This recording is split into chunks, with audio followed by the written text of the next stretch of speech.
आदाब नाज़रीन, दुरुख के साथ मैं हूं मुनज़्ज़ा शाह और आज हम जिस मुद्दे पर बात करने जा रहे हैं वो ये है कि कौन से वर्ड्स अनपार्लियामेंट्री कहे जाएंगे। एक नया लिस्ट सामने आया है, एक बुकलेट जिसमें मजीद वर्ड्स को और भी कई वर्ड्स को अनपार्लियामेंट्री करार दिया गया है। कई ऐसे वर्ड्स हैं जिसके हवाले से स्पीकर का अब ये कहना है कि ये बैन नहीं किए गए हैं, हाँ ये स्पीच में इंक्लूड नहीं किए जाएंगे, डिलीट किए जाएंगे। ऐसे में इस पर अब सवाल उठ रहा है कि ये वर्ड्स जो है जैसे कि करप्ट है, पूरी लिस्ट है, मैं आपको लिस्ट बता दूं। इस लिस्ट में कई सारे नाम हैं, शकुनी, तानाशाह, तानाशाही और विनाश, वहीं पर कोविड स्प्रेडर, निकम्मा, नौटंकी, खरीदो फरोख्त, betrayed, ashamed, abused, cheated, corrupt जैसे वर्ड। और साथ ही साथ इसमें एक वर्ड जो कि सेक्सुअल हरासमेंट भी है जो कि बैन किया गया है। तो अब ये बात जो है, ये बहस छिड़ गई है कि क्या ये तमाम वर्ड्स इनको अनपार्लियामेंट्री कहा जाएगा। ऑपोजिशन ये सवाल कर रही है कि ये तमाम वो वर्ड्स है जो ऑपोजिशन पार्लियामेंट में यूज करती है गवर्नमेंट के काम को, गवर्नमेंट को डिस्क्राइब करने के लिए। तो क्या ये क्रिटिसिज्म को दबाने की यहां पर कोशिश हो रही है। वहीं गवर्नमेंट का, बीजेपी का ये रुख है कि ये जो वर्ड्स है हर दौरे हुकूमत में ही, चाहे यूपीए की सरकार रही हो या फिर अब, हर वक्त में ही एक नई लिस्ट आती है और कुछ वर्ड्स को बैन किया जाता है, और इसलिए ताकि जो स्टैंडर्ड है पार्लियामेंट का उसको बरकरार रखा जाए। लेकिन फिर बोला जा रहा है कि क्या करप्ट जैसा वर्ड अगर बैन किया जाता है, अगर इस्तेमाल में नहीं लाया जाता है, तो जो यूपीए के दौर में भी लगातार बीजेपी या उनके लीडरान, ऑपोजिशन के लीडरान वर्ड्स यूज कर रहे थे करप्ट का, क्या फिर वो स्पीच भी गलत कह दी जाएंगी? क्या उनको भी अनपार्लियामेंट्री अब करार दिया जाएगा? इस मौजू पर बहस करेंगे। हमारे साथ इस वक्त जुड़े हुए हैं बीजेपी स्पोक्स पर्सन वसीम राजा साहब, साथ ही साथ हमारे साथ जुड़ी हुई हैं कांग्रेस स्पोक्स पर्सन अनुमा आचार्य जी। दोनों का खैर मकदम है न्यूज़ 18 उर्दू में। वसीम राजा साहब, सबसे पहले तो आपसे ही जानना चाहूंगी, बात हो रही है कि ये जो लिस्ट आई है अनपार्लियामेंट्री वर्ड्स की, इनको क्यों बैन किया गया है? क्या ये सच्चाई को छुपाने वाली बात है? क्या ये क्रिटिसिज्म अब ये सरकार नहीं चाहती है, इस वजह से ये वर्ड्स, करप्ट जैसे वर्ड्स बंद किए जा रहे हैं, इनको बैन किया जा रहा है?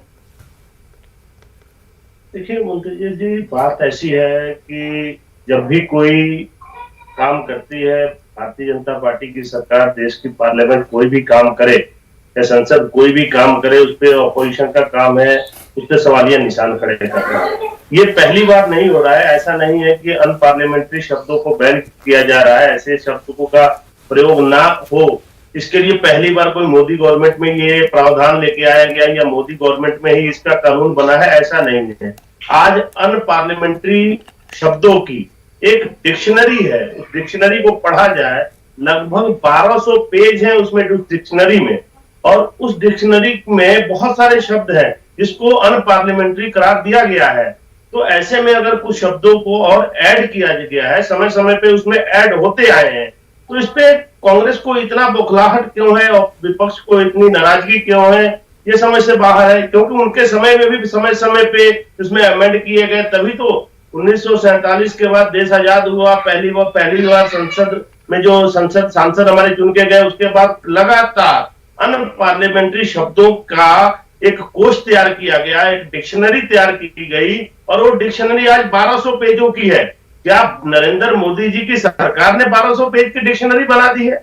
इस तरीके का विरोध नहीं करना चाहिए। पार्लियामेंट जो है एक वसीम साहब, करप्ट जैसा वर्ड अगर बैन हो जाता है तो करप्ट की जगह क्या कहा जाए? देखिए, जिन जिन शब्दों को बैन करने की, इसको बैन करने की बात नहीं है, उसको जो है उसको शामिल नहीं किया जाए, उसको हटा दिया जाएगा। देखिए, जिन जिन शब्दों पे किसी ने इतराज जताया होता है कि ये शब्द नहीं होने चाहिए, उन्हीं शब्दों को इस डिक्शनरी में नॉन पार्लियामेंट्री करार दिया जाता है। ऐसा नहीं है कि सरकार कोई अपनी मर्जी से, या कहीं ना कहीं किसी ना किसी ने ऑब्जेक्शन लगाया होगा इसके ऊपर, उसके बाद विचार करके इनको इस डिक्शनरी में शामिल किया जाता है, नॉन पार्लियामेंट्री करार दिया जाता है। ऐसा नहीं है। पर नॉन पार्लियामेंट्री किसको कहेंगे, उसी पर तो बात हो रही है ना सर। अनुमा जी से पूछते हैं कि ये जो लिस्ट आई है वर्ड्स, क्योंकि वो सेंटेंस में किस तरह से यूज होंगे और फिर उनका लिटरल मीनिंग क्या है, उस पर भी बहुत कुछ डिपेंड करता है। लेकिन कुछ वर्ड्स ऐसे जैसे करप्ट है, सेक्सुअल हरासमेंट है, जब इनको भी बैन किया जाए तो उसकी जगह क्या इस्तेमाल हो?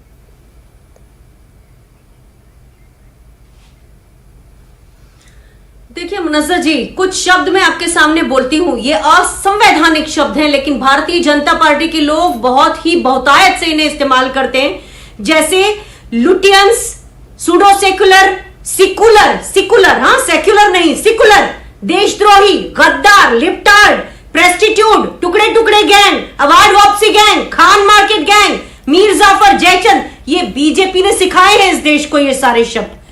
तो ये शब्द पार्लियामेंट में बोले जाएंगे, इनके बारे में क्यों नहीं बात हुई? ये इस तरह की घटिया जो सोच है ना, वो भारतीय जनता पार्टी की है, जो असंवैधानिक है वो करेंगे।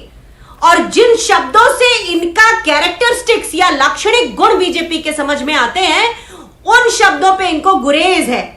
अब एक बात और बोलना चाहती हूं कि ये अगर अहंकारी हैं तो हम अहंकारी कहेंगे, अगर ये जहर फैला रहे हैं तो विष गुरु कहना पड़ेगा। कुछ भी कहो, पहले पुराने जमाने में जब हम बच्चे थे तो आप देखिए ऐसा होता था, एक बच्चा बहुत बदमाश होता था, दूसरों घर में पत्थर फेंक के आ जाता था और उसके बाद अपने मम्मी पापा को आके कहते थे, पापा पापा मुझे मार रहे हैं। तो ये इनका स्यापा या इनका बिसूरना, उसको स्यापा और बिसूरना कहना पड़ेगा। ये हरकतें इस तरह की करते हैं जिससे किसी भी सभ्य और शालीन समाज में किसी भी तरह से आप उसको ये नहीं कह सकते कि इनकी भाषा में कोई मर्यादा है, संस्कार है। दीदी ओ दीदी, ये क्या है? ये संवैधानिक है? ये पार्लियामेंट में बोल सकते हैं? जब आप कहते हैं कि ये किस विधवा के खाते में पैसा जा रहा है, वो संवैधानिक है, वो आप बोल सकते हैं। मतलब जो जो चीजें बीजेपी ने यहां गिरावट में महानता की है, गिरने जाने की कोई हद नहीं है जिसमें ये सबसे आगे हैं। और आज इनके जो लाक्षणिक गुण हम बताना चाहते हैं, इनके जो कारनामे जो बताने वाले शब्द हैं, उसके ऊपर उनको बड़ा प्रॉब्लम है, बड़ी आपत्ति है। तो ये बात ऐसी है कि अब एक और शब्द कहा है कि इनको दोगला नहीं कह सकते। अब इस बात को क्या कहा जाए कि आपके लिए दूसरी चीज है और बाकी लोगों के लिए दूसरी बात है, तो अब इसको दोगला भी नहीं कह सकते। ये क्या बात हुई भाई? जो चीजें आप कर रहे हैं उसको ही अगर कोई डिफाइन करता है, परिभाषित करता है, उसमें आपको बड़ी तकलीफ हो जाती है और आप उसके लिए एक रूल ले आते हैं, आप बोलते हैं ये असंवैधानिक है। तो फिर भैया क्यों बोलते हो टुकड़े टुकड़े गैंग? ये कौन से संविधान में है, कौन सी संसद में बोला जाता है? क्यों बोलते हो खान मार्केट गैंग? क्यों बोलते हो अवार्ड वापसी गैंग? ये सब कहां से आए ये शब्द? ये सब हटाओ सबसे पहले, ये भारत की भाषा ही नहीं है। वसीम राजा साहब, अमर्यादित और बहुत ही अशिष्ट भाषा है, इसको हटाइए पहले, सबसे पहले। ठीक है वसीम राजा साहब, आपने सुने कि कई ऐसे वर्ड्स और जिनमें आंदोलन जीवी भी है और भी कई ऐसे वर्ड्स है जो अनुमा जी ने भी बोले, गिनवाए आपसे। तो ये बताइए कि अगर अब लिस्ट बन रही थी और हम यहाँ पर पार्लियामेंट में क्या मयार, क्या स्टैंडर्ड होना चाहिए लैंग्वेज का, एक बहस का किस तरह का मयार होना चाहिए, अगर वाकई उसकी बात हो रही थी तो इन वर्ड्स को भी तो इंक्लूड करना चाहिए था। इन वर्ड्स को क्यों एक्सक्लूड किया गया है, जो खासतौर से बीजेपी की तरफ से, बीजेपी लीडरान की तरफ से, एनडीए हुकूमत की जानिब से जो पार्लियामेंटेरियंस है वो यूज करते हैं, उनको कंप्लीटली एक्सक्लूड क्यों किया गया है? जी जी जी बिल्कुल। देखिए, मेरी बहन कांग्रेस की प्रवक्ता बहुत जोर जोर से चिल्ला चिल्ला के बातें रख रही थी, बहुत दमदार तरीके से बातें रख रही थी। शायद इनको ये ज्ञान होना चाहिए कि जो 1200 पेज की डिक्शनरी जो बनी है उसमें कांग्रेस की सरकार ने ही ऐसे ऐसे शब्दों को बैन किया है, ऐसे ऐसे शब्द हैं उसमें जो बिल्कुल जो पार्लियामेंट में बोलने लायक है, बिल्कुल सही शब्द है, उनको भी बैन किया गया। और ये बार बार एक आरोप लगा रही हैं कि भाई जो बीजेपी को सूट नहीं कर रहे हैं उन्होंने बैन कर दिया। मेरी बात सुन लीजिए, मैंने बहुत तरीके बिल्कुल सुकून से आपकी बात सुनी है, बहुत आराम से सुना। आप मेरी बात सुन लीजिए। एक शब्द का प्रयोग आता है बार बार पार्लियामेंट में, उदाहरण के साथ बताइएगा। अक्सर मेरी बात सुन लीजिए, सुनने की क्षमता रखिए। मंदबुद्धि बालक, अक्सर मंदबुद्धि बालक शब्द का उच्चारण जो होता था वो किसके लिए किया जाता था? कांग्रेस के युवराज के लिए किया जाता था। इससे बीजेपी का क्या लेना देना है? लेकिन इससे पार्लियामेंट की गरिमा को बरकरार रखने के लिए इस शब्द को भी हटाया गया है। तो आप ये कैसे कह सकती हैं कि बीजेपी को जो शब्द अच्छे लगते हैं उनको रखा है, जिनको जो बुरे लगते हैं उनको हटा दिया? तो आपने भी देखा होगा, हमने भी देखा है, अक्सर इस शब्द का प्रयोग किसके लिए किया जाता था, आज उस शब्द को भी हटाया गया है, नॉन पार्लियामेंट्री डिक्लेयर किया गया है।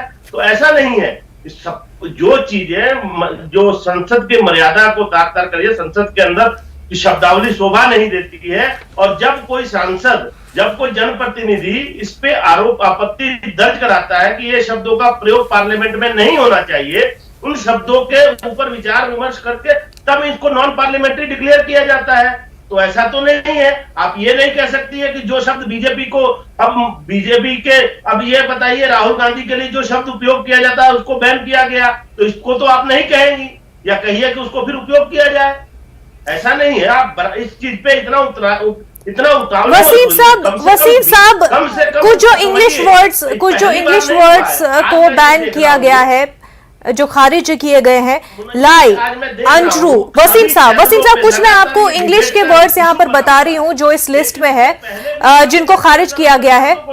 सवाल सुन ले वसीम साहब, कुछ जो इंग्लिश वर्ड्स मैं आपको बता रही हूँ, जैसे लाई है झूठ, अनट्रू, या फिर बिट्रेड, करप्ट, हिपोक्रेसी, इनकॉम्पिटेंट, अक्सर गवर्नमेंट के हवाले से, सरकार के काम के हवाले से बोला जाता है। ये काम किस तरह से हो रहा है, अक्सर उसलिए ये वर्ड्स जो है डिस्क्राइब किए जाते हैं। तो क्या जब किसी काम के बारे में, किसी स्कीम के बारे में, किसी पॉलिसी के बारे में बोलना हो और ऑपोजिशन को लग रहा हो कि कोई स्कीम जो है वो सही से नहीं है हो रही है, कोई काम सही से नहीं हो रहा है, या कहीं पर हिपोक्रेसी हो रही है, तो ये वर्ड्स क्यों यूज नहीं होंगे? और ये पहले भी होते आए हैं, चाहे हम यूपीए के दौर में हम बात करें तो अरुण जेटली, सुषमा स्वराज जी, ये लोग भी ये वर्ड्स यूज करते थे, और खासतौर से करप्ट वर्ड यूज किया जाता था। देखिए, ऐसा है कि इन शब्दों को डायरेक्टली बैन नहीं किया गया कि बिल्कुल ही बैन, अगर किसी ने किस तरीके से, किस लहजे में शब्दों का प्रयोग हो रहा है, तो उसको जो है संसद की कार्रवाई में दर्ज नहीं की जाएगी। बाकी बात रही इन शब्दों का प्रयोग, अगर संसद की गरिमा को तार-तार करने के लिए उपयोग हो रहा है तो उसको तो बैन होना चाहिए, उसको हटाना चाहिए, क्योंकि संसद की एक अपनी गरिमा है, संसद में किस शब्द का उपयोग करना चाहिए। और एक बात मैं साफ कह रहा हूं, जिन शब्दों को बैन किया जा रहा है, इन शब्दों पे कहीं ना कहीं इस पे आपत्ति दर्ज कराई गई है, इसके ऊपर विचार करके इन शब्दों को बैन किया जाता है। विचार फिर इस बात में, क्योंकि अब मॉनसून सेशन शुरू हो रहा है सर, 18 जुलाई से शुरू हो रहा है, तो चर्चा पार्लियामेंट में इस पर होनी चाहिए, जिसमें ऑपोजिशन को भी मौका मिले इस पर चर्चा करे। अनुमा जी कुछ कहना चाह रही है। अनुमा जी, आप अपनी बात कहें, साथ ही मैं ये भी यहाँ पर कहना चाहूंगी कि लगातार गवर्नमेंट सोर्सेज की तरफ से ये एक जो सफाई पेश की जा रही है कि भाई 2011 में अगस्त में डिसऑनेस्ट वर्ड को बैन किया गया था जब यूपीए की सरकार थी, वहीं 2012 में शेम जो नारा लगता आता है पार्लियामेंट में, वो बैन किया गया, वहीं मार्च 2012 में चीटिंग वर्ड भी बैन किया गया। तो ये कहा जा रहा है बीजेपी गवर्नमेंट की तरफ से, जब कांग्रेस के दौरे हुकूमत में भी इस तरह के वर्ड, चीटिंग जैसे वर्ड या शेम और डिसऑनर जैसे वर्ड बैन किए जा रहे थे, तो अब इस लिस्ट पर इतना एतराज क्यों, हल्ला क्यों?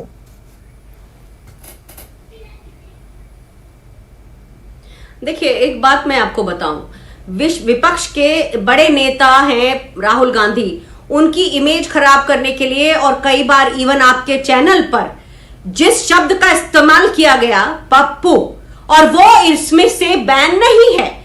यानी कि 24 चीजें जो श्री नरेंद्र मोदी जी की सरकार के लाक्षणिक गुण दिखाते हैं, उन्हें बैन किया जाएगा, और एक जो शब्द ये बोलते हैं उसे नहीं किया जाएगा। जैसी बातें वो कांग्रेस अध्यक्षा के लिए बोलते हैं, ये अपनी माता बहन को नहीं बोल सकते। वो जो शब्द बीजेपी आईटी सेल चलाती है, इस भारत में बहुत सुसंस्कृत, पार्लियामेंट में, अरे सुनो, जुमला जीवी किसके लिए किया जाता है उसके बारे में बात करो। जुमला जीवी, अहंकारी, तानाशाह, तुम्हारे तानाशाह के लिए भाई। तो मेरी बात सुनिए मुनज्जा जी, अब ये ज्यादा बोल रहे हैं ना, ये बोलने नहीं दे रहे, अब ये जानबूझ के कर रहे हैं। मेरी बात सुनिए, इन्होंने जो चीजें कांग्रेस अध्यक्षा के लिए जो शब्द इस्तेमाल किए हैं, इस सुसंस्कृत भारत को, एक मिनट सुनिए, इस सुसंस्कृत भारत के लोगों को इन्होंने गंदगी और भाषा की मर्यादा का इस कदर नीचा स्तर दिखाया है इन्होंने, जिसका कोई वो ही नहीं, हिसाब ही नहीं है। और आप जो कह रही हैं 2-3 शब्द, आप मुझे बताइए कि यूपीए के लिए ऊपर जो आप कह रहे हैं उसके बाद इसी सरकार के लोगों ने, और ये सारे शब्द आपने खुद बोला सुषमा स्वराज और अरुण जेटली बोलते थे, और इनकी एक और है नेत्री जो बहुत ज्यादा बोलती हैं, स्मृति ईरानी, उनके भी आप जो शब्द सुनेंगी तो किस तरह की बातें करती है, वो सारी चीजें आज हटाई नहीं गई हैं। मेरा फिर भी सवाल है कि टुकड़े टुकड़े गैंग, सिकुलर, ये लिप्टार्ड, प्रेस्टिट्यूड, ये शब्द, अवार्ड वापसी गैंग, ये हटाना बहुत जरूरी है। और ये जो शब्द है भ्रष्ट, सेक्सुअल हैरेसमेंट, क्या बोलेंगे सेक्सुअल हैरेसमेंट को आप? कोई शब्द बताइए, तुरंत बताइए अभी के अभी, अगर है आपके पास तो आप कांग्रेस अध्यक्षा के लिए आप शब्द प्रयोग करते आए हैं। पूरी की पूरी बीजेपी आईटी सेल ऐसी गंदगी, और जो मुझे ट्विटर पे ट्रोल करती है, इनकी बीजेपी की ट्रोल आर्मी, वो कैसी भाषा इस्तेमाल करती है आप देखिए जरा। तो ये जो संसदीय, जिनको एक्चुअली सांसद इनके बहुत सारे ऐसे हैं जिनकी भाषा में तमीज नहीं है। मैंने देखा है श्री कैलाश विजयवर्गीय कहते हैं रेखा अमिताभ बच्चन को रिझा सकती हैं लेकिन वोटर को नहीं, ये भाषा है। तो ये जो रिझाना जैसी भाषा ये जो बोलते हैं, इसका क्या अर्थ होता है? तो मेरा सिर्फ ये कहना है कि जो भाषाएं बिल्कुल नॉर्मल है, जिसमें भ्रष्ट आता है और ये सारी चीजें आती हैं जिसमें, और जिन्होंने खुद सिखाया बोलना आंदोलन जीवी प्रधानमंत्री जी, उन्होंने इस तरह की भाषा दूसरों को सिखाई। इनफैक्ट हमारे प्रधानमंत्री जी ने पूरे देश को बताया कि पूर्व प्रधानमंत्रियों को आप शब्द कह सकते हैं, तो प्रधानमंत्री जी ने ही ये रास्ता रोशन किया है। और अब जब उन्हीं की भाषा में उनको जवाब दिया जा रहा है तो उनको बड़ी आपत्ति हो रही है। वसीम राजा साहब, कई वर्ड्स को लेकर के आंदोलन जीवी वो इस लिस्ट में क्यों नहीं है, परजीवी जो इस्तेमाल होता है वो इसमें क्यों नहीं है? और साथ ही ये बता दीजिए कि सेक्सुअल हरासमेंट को लेकर के क्या प्रॉब्लम है? ये एक बहुत बड़ा मुद्दा है, ये एक ऐसा मुद्दा है, सेंसिटिव मामला है जिसके केसेस काफी ज्यादा है पूरे मुल्क में। अगर सेक्सुअल हरासमेंट से क्या प्रॉब्लम है और वो इस लिस्ट में क्यों है? देखिए, मैं एक बात कह रहा हूँ कि बार बार कांग्रेस को इतनी बौखलाहट पता नहीं क्यों है, कांग्रेस एकदम बौखला गई है इन शब्दों को क्योंकि नहीं सर, इनको ऐसा लग रहा है। मैं आपसे ये जानना चाह रही हूँ क्योंकि बार बार ये बात कही जा रही है कि क्या भाषा भारत को बौखलाहट है भाई? आप लोग सीधी सीधी तानाशाही कर रहे हैं। आपकी बारी आगे खत्म हो गई है, आपको सुन लिया हमने, बिल्कुल शांति में सुना है। आप सुनिए जरा, हमें भी सुन लीजिए, सुनने की क्षमता रखिए। आपने बीच में नहीं बिल्कुल नहीं सुना था शांति में। श्रीमान, अगर आप शांति में सुनते तो मैं बीच में नहीं बोलती। आपने तब भी अशिष्टता की थी, तब भी अशालीनता की थी, आपने तब भी। एक बार फिर मैं सवाल दोहरा रही हूं वसीम राजा के लिए, क्योंकि इस तरह से फिर जो है बहस सही से नहीं हो पाती और किसी की भी बात हम पूरी तरह से नहीं सुन पाते हैं। इस तरह से बहस जो है किसी का भी जवाब नहीं सुन पाते साफ तौर पर। वसीम साहब, सवाल यही है कि बार बार जो अल्फाज वसीम साहब जो अल्फाज बीजेपी लीडरान की तरफ से दोहराए जाते हैं वो इसमें क्यों नहीं है? और दूसरी सबसे मेरा जो सवाल है, जो यहाँ पर समझने की कोशिश मैं कर रही हूँ कि सेक्सुअल हरासमेंट वर्ड क्यों इस लिस्ट पे है, इस पर मैं खासतौर से आपसे जवाब चाहती हूँ। देखिए, ये जो शब्द जो भी शब्द का इसमें उपयोग, इसको नॉन पार्लियामेंट्री डिक्लेयर किया गया है, इसके प्रयोग का तरीका है, उसको प्रयोग किस लहजे में किया जा रहा है, किस लिए किया जा रहा है, अगर उसके बाद उसको प्रोसीडिंग से हटाया जाएगा। ऐसा नहीं है कि इसको बिल्कुल परमानेंटली बैन कर दिया गया है। आप प्रोसीडिंग में जब आपके बयानात होते हैं तो इन शब्दों का उच्चारण किस तरीके से किया जा रहा है, उसके बाद उसको प्रोसीडिंग में रखना है कि नहीं रखना है। अगर उससे संसद की गरिमा को तार किया तो फिर तो हम सर वही बात पर पहुंच गए ना। फिर से आप कह रहे हैं कि सर बिल्कुल सही बात, हम यहाँ पर बात करें भाव की, एक लफ्ज के, एक वर्ड के भाव की, कि उसको किस तरह से यूज किया जा रहा है। सर हम फिर वही बात पर पहुंच रहे हैं, तो लिस्ट का फिर क्या यूज है? जब हम बात करें कि एक वर्ड का भाव क्या है, सेंटेंस में उसको किस तरह से बोला जा रहा है, तो फिर हर एक वर्ड की ही बोलने के तरीके बहुत अलग है, उसका वे ऑफ एक्सप्रेशन अलग हो सकता है। फिर लिस्ट का क्या मुद्दा रह जाता है, पॉइंट क्या रह जाता है ये लिस्ट लाने का? लिस्ट का मुद्दा जो है ना, लिस्ट के ऊपर देखिए, जब उस लिस्ट का मुद्दा नहीं, एक शब्द के कई भाव होते हैं, एक शब्द के कई अर्थ होते हैं। आप उस शब्द को कैसे उपयोग कर रहे हो? आप किसी के सम्मान के लिए कर रहे हो, किसी के साथ बदतमीजी कर रहे हो। देश के अंदर जो सांसद जो चुन के जाते हैं वो अपने जिले के लाखों लोगों का प्रतिनिधित्व करते हैं। आप किसी के लिए घटिया शब्दों का उपयोग कर रहे हो किसी व्यक्ति के लिए, तो ये चीजें अच्छी नहीं होती है। पार्लियामेंट के संसद की गरिमा को शोभा नहीं देती है, संसद की गरिमा को घटाती है। अगर ऐसा उपयोग कर रहे हैं कोई सांसद तो उसको प्रोसीडिंग से हटाया जाएगा। इसमें इन शब्द इससे बेचैनी कांग्रेस को क्यों हो रही है? करप्ट तो ये लग रहा है कि करप्ट नहीं बोला जाएगा तो उसकी जगह क्या बोला जाए? कांग्रेस को ऐसा लग रहा है सर, कि इनको बोलने का करप्ट अगर ना बोला जाए तो उसकी जगह क्या बोला जाए? गांधी के पास या कांग्रेस के पास सिर्फ ये वसीम साहब, करप्ट ना बोला जाए तो उसकी जगह क्या बोला जाए? इनको पता है, इसके अलावा और कोई शब्दकोश में है ही नहीं इनके पास शब्द बोलने के लिए। सर, करप्ट की जगह क्या बोला जाए? कोई जवाब नहीं है, कोई जवाब नहीं है उनके पास। जी जी, अनुमा जी, आप कुछ कहना चाह रही हैं? देखिए, मैं बता रही हूं, अब मुनाजा जी मेरा नंबर है, मैं ये कहना चाह रही हूं कि वसीम साहब एक अच्छे घर से आते हैं और मुसलमान लोगों में बात करने की जितनी तमीज और तहजीब मैंने देखी है, उसके हिसाब से अगर वो इस तरह की चीजों की पैरवी कर रहे हैं तो कहीं ना कहीं बड़ी प्रॉब्लम है उनके साथ, क्योंकि यही वो करते थे इसके पहले जो कई सारे ककहरे में बोलते थे। जैसे वो मुख्तार अब्बास नकवी साहब की बात कर रही हूं कि वो बहुत बेचारे पूरी जान जोश लगा के बात करते थे अपनी पार्टी के बारे में, और क्या हुआ? तो मैं खाली एक बताना चाह रही हूं कि आप एक तहजीब वाले घराने से आते हैं, आपके यहाँ एक अच्छी संस्कृति है, आपके यहाँ एक अच्छी भाषा बोली जाती है, उसके बाद अगर आप इस गलत बात की पैरवी करते हैं तो बड़ा दुख होता है कि आप लोग अपना सब कुछ भूलकर और बिल्कुल एक सत्ता के चक्कर में आप इस कदर ऐसी गलत बातों की पैरवी कर रहे हैं। आपसे ये आवाज नहीं निकल रही कि भ्रष्ट के लिए दूसरा शब्द क्या बोला जाए, सेक्सुअल हरासमेंट के लिए दूसरा शब्द क्या बोला जाए, तो आपके पास उसका कोई जवाब नहीं है। मैं आपको दोबारा कह रही हूँ कि मैं आपके शालीन घरों से आने वाले लोग, आपके घर के शालीन घरों से आने वाले लोग ऐसी भद्दी भाषा का जब प्रयोग करते हैं, कुछ विरोध करना है तो अच्छे भाई, जो अगर इस देश में सेक्सुअल हरासमेंट के केसेस हैं, अगर एक व्यक्ति तानाशाही कर रहा है, अगर आपकी सरकार फासिज्म कर रही है, तो क्या उसके लिए कोई दूसरा शब्द है? आप बताते जाइए, हम उससे रिप्लेस कर देंगे, लेकिन अर्थ नहीं बदलना चाहिए, ये याद रखिए। मेरा नाम सही लीजिए, आप मेरा नाम सही नहीं ले पा रहे, मेरा नाम वसीम राजा साहब, वसीम राजा साहब, आप शायद आप हमारी आवाज सही से आप तक पहुंच रही हो, क्योंकि लगातार मैं भी सवाल करने की कोशिश कर रही हूँ। वसीम साहब, अनुमा जी हमारे साथ मौजूद है, आपसे अनुमा जी बात कर रही हैं, लेकिन बार बार सर आपसे जो सवाल कर रहे हैं कि कुछ वर्ड्स जो यूज इस लिस्ट में है वो क्यों है? चले माने कि जो वर्ड्स यहाँ पर इस्तेमाल किए गए, चेला जैसे कि लफ्ज यहाँ पर इस लिस्ट में है, तो उसकी जगह अगर मानने वाला बोला जाए, क्या वो चलेगा? क्या साइनोनियम्स जो वर्ड्स है वो यूज किए जाए तो वो फिर सही माने जाएंगे? बताइए वसीम साहब।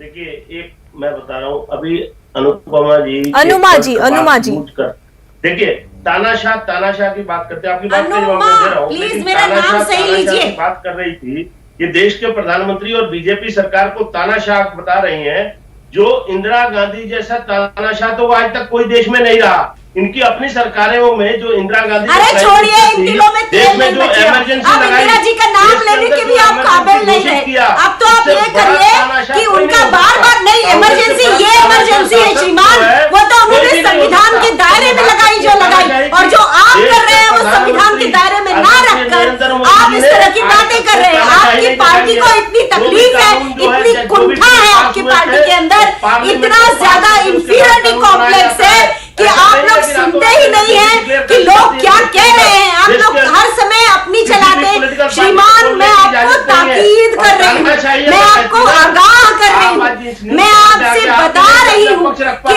आप जिसके लिए इतनी जोर जोर से मुनादी पीट रहे हैं, कल आप भी मुख्तार अब्बास नकवी जी की तरह दूध में से मक्खी की तरह निकाल दिए जाएंगे। बहुत सीधी सीधी बात आपको बता रही हूँ, और आपके हितैषी की तरह बता रही हूँ। वसीम साहब आपको बताने की वसीम राजा साहब, एक तो आप पहले, क्योंकि वक्त कम बचा, एक तो आप अनुमा जी का नाम एक बार सही से बोल दें, क्योंकि आप कंटिन्यू उनका नाम गलत बोल रहे हैं। अनुमा जी हैं, एक बार मैं चाहूंगी कि आप उनका नाम लें और एकदम सही नाम लें। गुजारिश है आपसे, सही नाम बताएं। और दूसरा सर ये कि जो वर्ड्स के बारे में बार बार बात हो रही है सर, ये हमने, और ये बात कही भी जा रही है कि ये सिर्फ जब वजीर आजम नरेंद्र मोदी गुजरात के सीएम थे तब भी कुछ ऐसे वर्ड्स थे जो उनकी असेंबली में बैन कर दिए गए थे, क्योंकि वो लगातार उनकी गवर्नमेंट के अगेंस्ट बोले जा रहे थे ओपोजिशन की तरफ से। तो ये भी कहा जा रहा है कि ये तो एक नेचर में है कि जब भी उनको लगता है कि हमारे खिलाफ कुछ वर्ड्स है जो लगातार बोले जा रहे हैं उनके काम के अगेंस्ट, तो उनको बैन कर दिया जाता है। कुछ ऐसा ही हुआ है सर? देखिए, ऐसा है कि ये शब्दों को जिनको बैन किया गया सिर्फ देश की पार्लियामेंट में ही बैन नहीं है, ठीक है। ये शब्दों का बैन जो है पंजाब विधानसभा में भी बैन है, राजस्थान में है, मध्य प्रदेश, छत्तीसगढ़ में भी बैन है इन सब चीजों। ये जो शब्दों का जो आज ये आप लिस्ट देख रहे हैं ना, ये उन विधानसभाओं में भी बैन है और उसके आधार पे पार्लियामेंट के अंदर इसके ऊपर सवालात खड़े हुए, इसको बैन करने की मांग की। अगर सरकार बैन कर रही है तो इतने शब्दों में, मैं वही तो कह रहा हूँ, हमारी कांग्रेस की प्रवक्ता बहन को या कांग्रेस के जितने आज सारे सभी नेताओं में इतनी क्यों घबराहट है इतने शब्दों को लेके। एक 1200 पेज में, एक पेज में आपको भी पता होगा कितने शब्द होते हैं। ठीक है, आप ये बात पहले भी दोहरा चुके हैं, वक्त की कमी है। लास्ट रिएक्शन, लास्ट कमेंट अनुमा जी से लेंगे। जी सर, आप ये बात पहले भी दोहरा चुके हैं, वक्त की कमी है सर, लास्ट कमेंट हम अनुमा जी से चाहेंगे। जी अनुमा जी। और आज इस तरीके की बातें कर रहे हैं ये लोग।